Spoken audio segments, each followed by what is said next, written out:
Hi, I am John Ford, candidate for re-election for the Lynn School Committee. I've been on the committee for the last 9 terms. This will be my 10th term. Personal background, I've been married 53 years in August to my wife Sheila Wilson. We have 4 daughters, Kathleen, Tina, Valerie, and Jennifer. Kathleen and Jennifer are both school teachers in the Lynn School system. I've got 5 grandchildren.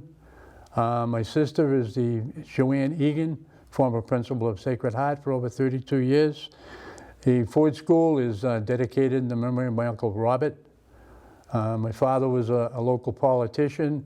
He was councilor of Ward 7 for 16 years. My cousin Ricky was also councilor of Ward 7 for 18 years. So I've been kind of around the political field for a lot of years.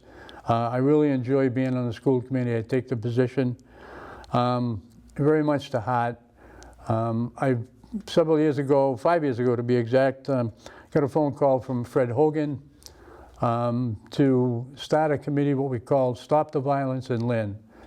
The 5 original members were Fred Hogan as Council Ward 6, Peter Capano, State Rep, Rob Smith, who works over Lynn Classical, and Antonio Gutierrez, who is a street outreach worker.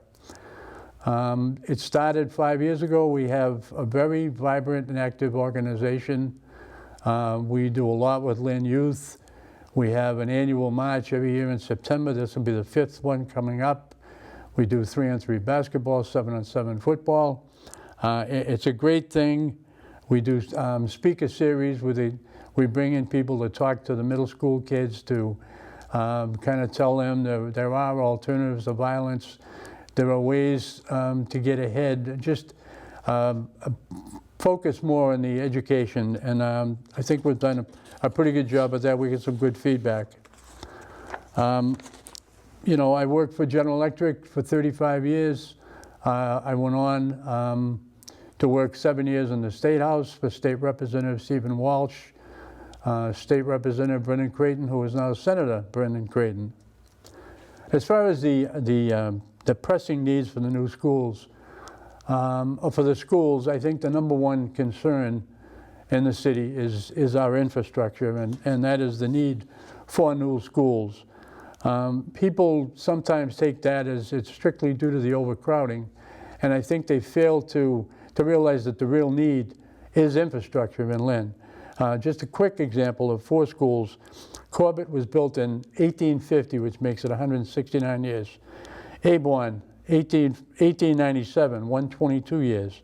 Tracy, 1898, 121 years old. Fallon, 1900, 119.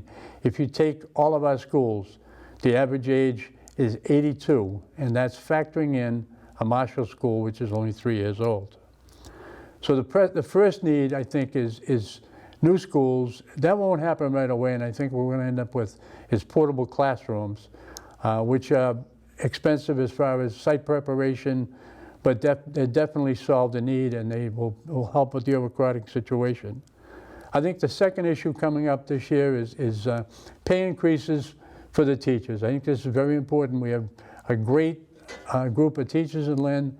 They do an amazing job under less than ideal conditions many times, and I think we're losing some of these to other communities who are paying higher salaries. And I really think it's time to focus on a decent pay increase, in fact, a healthy pay increase for some of these teachers. I think we also have a need to recruit and develop minority teachers in order to make our workforce in Lynn a little more diversified. This is something that we've had questionnaires went out to the kids and to the teachers, and it's one of the comments that rings pretty much true to all of the surveys we have done. I think it's something we can do, you know, but I think we must maintain the integrity of the system. These minorities positions will have to be filled by people that went through the colleges, that get their master's degree within 5 years, and then they pass this teacher certification test. You know, in wrapping up, just a little background on myself. I'm a 21-year cancer survivor. I had surgery in 1999, and I've been cancer-free since then. And also 21 years ago, I'm very proud of the fact that I I stopped drinking. I had an alcohol problem. And I think the biggest thing that's helped me in dealing with talking to kids, and I also think anybody out there that has someone in their life that maybe has a problem, it can be done. I never thought I could do it, but I did. You can do it if you want to. Thank you.